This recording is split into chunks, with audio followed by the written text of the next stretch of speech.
Madam చెప్పండి, మంగ్లీది అయితే ఈ రోజు అయిపోయిందని చెప్పుకోవచ్చు. బట్ ఎప్పటి నుంచో పెద్ద పెద్ద సెలబ్రిటీలు అని చెప్పుకుంటూ ఇన్స్టాగ్రామ్లో ఫాలోవర్స్తో దాదాపు కోట్లు సంపాదిస్తున్నారు.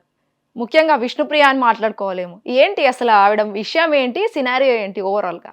ఇప్పుడు విష్ణుప్రియ ఆమె బిగ్ బాస్కి కూడా వెళ్ళొచ్చింది. అవును. అయితే అసలు ఈ బిగ్ బాస్కి వెళ్ళే వాళ్ళే కాస్త తింగర బుద్ధి ఉంటుందా, లేకపోతే వెళ్ళిన తర్వాత తింగరోళ్ళు అవుతారో అర్థం కాదు. కానీ వెళ్ళడం కోసం కొంతమంది ఫీట్లు చేసి ఎలాగోలా 10 మంది దృష్టిని ఆకర్షించి, అంటే వీళ్ళకి మంచి ఫాలోయింగ్ ఉంది అని అనిపించుకోవటం కోసం తిక్క తిక్క పనులన్నీ చేసి బిగ్ బాస్కి వెళ్ళాలనుకుంటారు. సరే, బిగ్ బాస్కి వెళ్ళిన తర్వాత బయటకు వచ్చిన తర్వాత తిక్క తిక్క పనులు చేయటము, తింగర పనులు చేయడము, మోసాలు చేయడము, పోలీసుల దృష్టిలో పట్టడము, ఇలా ప్రతి బిగ్ బాస్ మీరు చూడండి. వెళ్ళే ముందన్నా వాళ్ళ మీద కేసులు ఉంటాయి, వెళ్ళొచ్చాకైనా వాళ్ళ మీద కేసులు ఉంటాయి. ఈ విష్ణుప్రియ ఆ కోవలోకి వచ్చింది. ఏం చేసిందంటే, తనకి ఇన్స్టాగ్రామ్లో ఫాలోవర్స్ ఉన్నారు, 1 మిలియన్ ఉన్నారంట. అయితే ఈమె ఏం చేసింది అంటే, సబ్స్క్రిప్షను అనేది ఒకటి పెట్టి, నా ఛానల్ని సబ్స్క్రైబ్ చేసుకోవాలి అంటే మీరు ప్రత్యేకంగా ఏమైనా సబ్స్క్రిప్షన్ కావాలి అంటే, నా పోస్టులు మీరు చూడాలి అంటే మీరు 399 కడితే మీరు నేను పెట్టే అన్ని పోస్టులు చూడొచ్చు అని చెప్పి ఒక ఆప్షన్ పెట్టింది. అంటే దీని అర్థం ఏంటంటే, ఇన్స్టాగ్రామ్లో ఈమె రోజు ఏదో ఒక పోస్ట్ పెడుతుంది, అందరూ చూడొచ్చు అది. కానీ కొన్ని స్పెషల్ ఫొటోసు అవి చూడాలి అంటే గనక ఈ సబ్స్క్రిప్షన్ ఉన్న వాళ్ళు మాత్రమే చూడగలుగుతారు, అందరూ చూడలేరు. అంటే స్పెషల్ ఫొటోస్ అంటే అసలు అర్థం? స్పెషల్ ఫొటోస్ అంటే ఏముంటాయండి, హాట్ ఫొటోసు, బట్టలు కాస్త అశ్లీలంగా వేసుకున్న బట్టలు కావచ్చు, ఇవన్నీ పెట్టి ఈ ఫోటోలు మీరు చూడాలి అనుకుంటే మీరు 399 పే చేయండి అని చెప్పి. అయితే ఇక్కడ అభ్యంతరం వ్యక్తం చేస్తున్నారు. ఏంటి అంటే, ఇప్పుడు ఈ 399 పెట్టడం వల్ల ఈమెకి ఈ సబ్స్క్రిప్షన్ల ద్వారా నెలకి ₹1,00,00,000 వస్తున్నాయి. అంటే సంవత్సరానికి 12 కోట్లు వస్తున్నాయి. ఈ 12 కోట్లలో ఇన్కమ్ ట్యాక్స్ 30% తీసేయగా మరి ఏం కేసులు వస్తాయో తెలియదు, ఏ న్యాయ వివాదాల్లో ఇరుక్కుంటామో తెలియదు, లాయర్లను పోషించాలి కాబట్టి దానికి కొన్ని డబ్బులు పోతే మిగతా డబ్బులు మిగులుతాయి. ఇలా డబ్బు సంపాదనే ధ్యేయంగా, అలాగే పాపులారిటీయే ధ్యేయంగా ఎక్కువ మంది నా సైట్లోకి వస్తున్నారు, చూస్తున్నారు.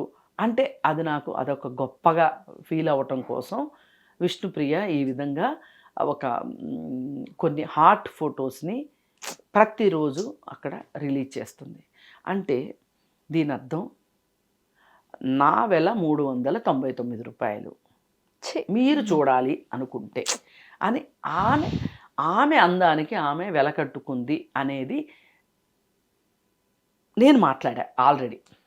మాట్లాడితే ఆమె కూడా రియాక్ట్ అయ్యింది. రియాక్ట్ అయ్యి ఏదో మెసేజ్ పెట్టింది మీకు. అది నేను మాట్లాడిన పెట్టింది. మళ్ళీ వేరే వాళ్ళు కూడా మాట్లాడారు. వేరే వాళ్ళు కూడా ఏమన్నారంటే, ఆ రోజు అనసూయనైతే మీరు వెనకేసుకొచ్చారు, ఇవాళ విష్ణుప్రియాని ఎందుకు వెనకేసుకు రావట్లేదు, విష్ణుప్రియాని ఎందుకు మీరు విమర్శిస్తున్నారు అని మాట్లాడారు. అనసూయ వ్యవహారానికి విష్ణుప్రియ వ్యవహారానికి తేడా ఉంది. ఇది అర్థం కావాలి ఎవరికైనా. అంటే అశ్లీలమైన ఫోటోలు ఎవరు పెట్టినా తప్పే. ఆ విషయంలో కూడా నేను అనసూయని ఏ రోజు నేను వెనకేసుకురాలేదు. అనసూయ చేసిన టీవీ షోస్ విషయంలో కూడా నేను క్లియర్ కట్గా అనసూయని విమర్శించాను. అనసూయ అది ఒక్కదే పాత్ర కాదు అక్కడ. ఆ షో నిర్వాహకుల దగ్గర నుంచి ఆ షోని టెలికాస్ట్ చేసిన వాళ్ళ వరకు అందరూ బాధ్యులే అని మాట్లాడాను. ఇప్పుడు అనసూయ నేను చేయను అంటదండి ఆ షోలో, ఫర్ ఎగ్జాంపుల్. ఇంకొక ఆమె చేస్తుంది. ఇది డైరెక్టరు, ప్రొడ్యూసరు. డైరెక్టర్ కూడా నాకు తెలిసి నామమాత్రంగానే ఉంటుంది పాత్ర. ఎందుకంటే ఇప్పుడు నువ్వు డైరెక్ట్ చేయను అన్నావా, నేను ఇంకోటి పెట్టుకుంటానంటారు ఉమ్, ప్రొడ్యూసరు. ఈ టెలికాస్ట్ చేసే టీవీ, ఈ టీవీ వాళ్ళు చేయలేదనుకోండి టెలికాస్ట్, ఇంకొకళ్ళు చేస్తారు. ఇది ఇంత వ్యాపారాత్మక ధోరణి కరెక్ట్ కాదు. ఉమ్, మానవ బలహీనతల్ని ఈ విధంగా సొమ్ము చేసుకోవడం కరెక్ట్ కాదు అనేది నా వాదన. ఆ ప్లేస్లో ఆమున్నా, ఇంకొక ఆమున్నా నేను మాట్లాడతా అంతే. ఉమ్, ఇది సొసైటీకి నష్టం కాబట్టి. సరే, విష్ణుప్రియకి అనసూయ విషయంలో భిన్నాభిప్రాయం ఏంటి నీకు అని ఎవరో నన్ను క్వశ్చన్ చేశారు. దానికి కూడా నేను ఖచ్చితంగా సమాధానం చెప్పి తీరాలి. ఉమ్, అక్కడ అనసూయ విషయం ఏంటి అంటే, మొదలైంది ఎక్కడ? నిధి అగర్వాల్ శివాజీ దగ్గర మొదలైంది. ఉమ్, నిధి అగర్వాల్కి అలా జరిగిన సందర్భంలో శివాజీ చేసిన వ్యాఖ్యలు దగ్గర మొదలైంది. అది ఉమ్, మొదలైతే దానిని అనసూయ ఖండించిందని మొత్తం వ్యవహారం అంతా అనసూయ దగ్గరికి మార్చినందుకు గాను మేం మాట్లాడింది ఏంటి అంటే, నిధి అగర్వాల్ అలాంటి డ్రెస్ వేసుకుని వచ్చింది అనుకుందాం, సరైన శివాజీ ప్రకారం ఉమ్, సరైన డ్రెస్ వేసుకొని రాలేదు, అందుకే అబ్బాయిలు అలా ఎగబడ్డారు ఆ అమ్మాయి మీదకి అనే మాటని, అది కరెక్ట్ కాదు అనేది నా ఉద్దేశం. ఇప్పటికీ నేను అదే స్టాండ్ మీద ఉన్నా. ఉమ్, ఎందుకంటే ఒక అమ్మాయి కనిపించింది, మీకు సరిగా బట్టలు వేసుకోకుండా కనిపించింది, ఆ అమ్మాయిని ఏడిపించే హక్కు మీకుందా? ఆ అమ్మాయి బట్టలు ఇంకొంచెం లాగే హక్కు మీకుందా? ఉమ్, లేదు కదా. మీరు అప్పుడు చేయాల్సిందేంటి? మీరు చూసి చూడకుండా వెళ్ళిపోవాలి అంతే. ఉమ్, ఆమె డ్రెస్ పట్టుకుని లాగే హక్కు మీకు లేదు. ఆ రోజు శివాజీ కూడా మీరు ఎట్లాంటి బట్టలు అంటే అట్లాంటి బట్టలు వేసుకురామాకండి, వేసుకుని వస్తే ఇబ్బందులు పాలవుతారు అన్నాడు శివాజీ. ఉమ్, ఎక్కడైనా చట్టంలో ఒక అమ్మాయి బట్టలు సరిగా వేసుకోకపోతే ఆ అమ్మాయి బట్టలు లాగే హక్కు మీకు ఉంది అని ఏ చట్టం అన్నా చెప్తుందా? ఆ క్లారిటీ మేము చెప్పింది. అయ్యా మగపిల్లలు, ఒక అమ్మాయి బట్టలు సరిగా వేసుకోలేదు అని మీకు కనిపించగానే మీరు ఆ అమ్మాయిని ఏదైనా అబ్యూజ్ చేద్దాము అనుకుంటే అది కేసు అవుతుంది. ఉమ్, అది మీ భవిష్యత్తుకి నష్టం. చెప్పేవాళ్ళు అందరూ చెప్తారు.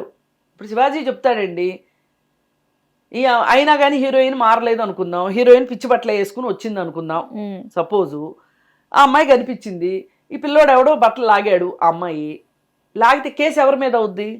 పిల్లోడు, ఆ పిల్లోడి మీద అవుద్ది. అబ్సినిటీ, న్యూసెన్స్, వల్గారిటీ అనే దానికి మన చట్టంలో ఒక సెక్షన్ ఉంది. ఉమ్, మీకు అలా అనిపిస్తే ఎవరైనా సరే మీరు చట్టాన్ని ఆశ్రయించవచ్చు. ఫలానా ఆవిడ అలా చేయడం వల్ల అది అబ్సినిటీ కిందకు వస్తుంది, వల్గారిటీ కిందకు వస్తుంది, పబ్లిక్ న్యూసెన్స్ అవుతుంది అని. అంతేగాని మీ ఇష్టారీతిని మీరు నోర్లు వేసుకుని మాట్లాడతామంటే కుదరదు అనేది మేము మాట్లాడాం. రైట్. మీకు అర్థమైంది కదా? అవును, అవును. ఇప్పుడు ఒక పెద్ద మనిషిగా మనం మాట్లాడదలుచుకున్నప్పుడు ఇలా చేస్తే ఏమవుతుంది, ఆ ఏమైనందువల్ల వచ్చే నష్టం ఏంటి మొత్తం చెప్పగలగాలి. ఆ రోజు శివాజీ మాట్లాడేటప్పుడు కూడా కింద నుంచి జనాలు కేరింతలు కొడతా మంగపతి అని ఆయన ఎంత ఎంకరేజ్ చేశారు. అవును. 6 ఏళ్ల పిల్ల బట్టల గురించి మాట్లాడిన మంగపతి క్యారెక్టర్ మీకు నచ్చిందా? 6 ఏళ్ల పిల్లలు మన ఇళ్లలో స్లీవ్లెస్ గౌన్లు వేసుకోవట్లేదు, 6 ఏళ్ల పిల్ల బట్టల గురించి కూడా మాట్లాడిన మంగపతి కావాలా ఈ రోజు ఇళ్లలోకి, సమాజంలోకి? అలాంటి మంగపతులు కావాలా? అది మేము వ్యతిరేకించాం. ఇప్పుడు కూడా ఈమె 399 అని పెట్టి యువతను ఆకర్షిస్తుంది, ఇది అభ్యంతరం. పైగా ఇంతకుముందు ఆన్లైన్ బెట్టింగ్ యాప్స్కి అవును ప్రమోషన్ చేసింది, చేస్తే పోలీస్ స్టేషన్కి వెళ్ళింది, నేను తెలియక చేశాను అని చెప్పింది. ఇప్పుడు అక్కడ ఆదాయం ఆగిపోయింది కాబట్టి ఇక్కడ ఆదాయం సంపాదించుకోవాలి. మన అభ్యంతరం అది. అంతేగాని ఆ అమ్మాయితో నాకేమి శత్రుత్వం లేదు, ఆ అమ్మాయి నేను ఇంతవరకు చూడలేదు, నేను మాట్లాడలేదు. ఇది ఈ విధానం కరెక్ట్ కాదు. అసలు సోషల్ మీడియాని ఈ విధంగా గబ్బు పట్టించడం కరెక్ట్ కాదు. అది నేను చెప్పదలుచుకునేది. సోషల్ మీడియా వల్ల లాభాలు ఉన్నాయి, మనుషులకు పనికొచ్చే విషయాలు ఉన్నాయి, అవి వాటిని పక్కకి నెట్టేసేసి ఇలాంటివన్నీ ఆక్రమించేస్తున్నాయి అనేది మన బాధ. అందుకని సోషల్ మీడియాని సోషల్ మీడియా లాగా వాడండి. ఇప్పుడు ఈవిడ సబ్స్క్రైబ్ చేసుకున్నాడు ఒక యంగ్ అబ్బాయి అనుకుందాం, వాడికి 399 రూపాయలు ఎక్కడి నుంచి వస్తాయండి? ఇంట్లో వాళ్ళ దగ్గర నుంచి తీసుకోవాల్సిందేగా. ఇంట్లో వాళ్ళు ఇవ్వకపోతే ఇంట్లోనే దొంగలుగా తయారవ్వాల్సిందే కదా. వీడు చదువుకోవటానికే ఇస్తారా డబ్బులు? వీడికి బట్టలు కొనుక్కోవటానికే ఇస్తారా? వీడికి ఇలాంటి షోకులకే ఇస్తారా? వాళ్ళు ఇవ్వకపోతే ఇమ్మీడియట్గా ఆన్లైన్ యాప్లు ఉన్నాయి, మేము అప్పులు ఇస్తామని. ఇప్పుడు ఆన్లైన్లో అప్పులు చేసి ఎంతమంది ఇబ్బందులు పడుతున్నారు? మీ దాకా వచ్చినాయే కదా. అవును. దేనికి వాడుతున్నారు అనుకుంటున్నారు ఈ డబ్బులు? ఆన్లైన్లో అప్పులు చేయాల్సిన అవసరం ఏమొస్తుంది వీళ్ళకి? గర్ల్ ఫ్రెండ్తో బయటికి వెళ్ళడానికో, లేకపోతే 2,000 రూపాయలు పెట్టి టికెట్ కొనుక్కోవటానికో, లేదు ఇట్లా 399 రూపాయలతోటి సబ్స్క్రిప్షన్లు తీసుకోవటానికో. అంటే ఈ విష్ణుప్రియ ఒక్కటే చేస్తున్నాను అనట్లా, చాలా మంది చేస్తున్నారు. ఇది హిందీ వాళ్ళు ఎక్కువ చేస్తున్నారు, మలయాళీ వాళ్ళు కూడా ఒకళ్ళిద్దరు చేశారంట. ఈమె మొదలెట్టింది. ఇప్పుడు ఇదంతా ఏంటి అంటే స్కిన్ షో. ఇది దీని గురించి మన అభ్యంతరం. ఇప్పుడు రోడ్ల పక్కన ప్రాస్టిట్యూట్స్ ఉంటారండి, వాళ్ళు పబ్లిక్ న్యూసెన్స్ చేస్తున్నారని వాళ్ళని అరెస్ట్ చేసి పోలీస్ స్టేషన్కి తీసుకెళ్తారు. తర్వాత కోర్టులో ప్రొడ్యూస్ చేసి ఫైన్ కట్టమంటారు. సరే, అంతకంటే ఎక్కువ అనిపించినప్పుడు తీసుకెళ్ళి చెంచులు కూడా జైల్లో పెడుతున్నారు. మరి అది పబ్లిక్ న్యూసెన్స్ అయినప్పుడు ఇది పబ్లిక్ న్యూసెన్స్ కాదా? రైట్.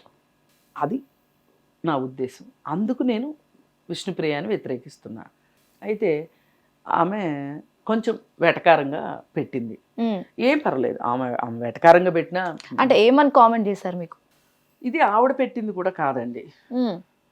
ఎందుకంటే నైస్ మా, great conversation, great choice of the words on me, God bless you నాన్న. అదేంటి? అదే, అందుకే నేను వెటకారం ఉంది. నేను వేరే ఉద్దేశంతో అయితే నేను వెటకారం అనేదాన్ని కాదు. సరే, ఆమె ఉద్దేశం ఏంటి అంటే నన్ను దేవుడు రక్షించుగాక అని, గాడ్ బ్లెస్ యూ అంటే అంతే కదా. సరే, ఏమన్నా కానివ్వండి, నేనైతే నా మాటలకి నేను కట్టుబడే ఉంటాను. ఇలా అనైతికమైన పనులు, అలాగే అసాంఘికమైన పనులు, చట్ట వ్యతిరేకమైన పనులు ఎవరు చేసినా శిక్షించబడతారు. హిట్ టీవీ యాప్, ఇందులో short news, live news, entertainment shows, movies, digital magazines తో పాటు మీ జిల్లా వార్తలను కూడా ఫ్రీగా చూడొచ్చు.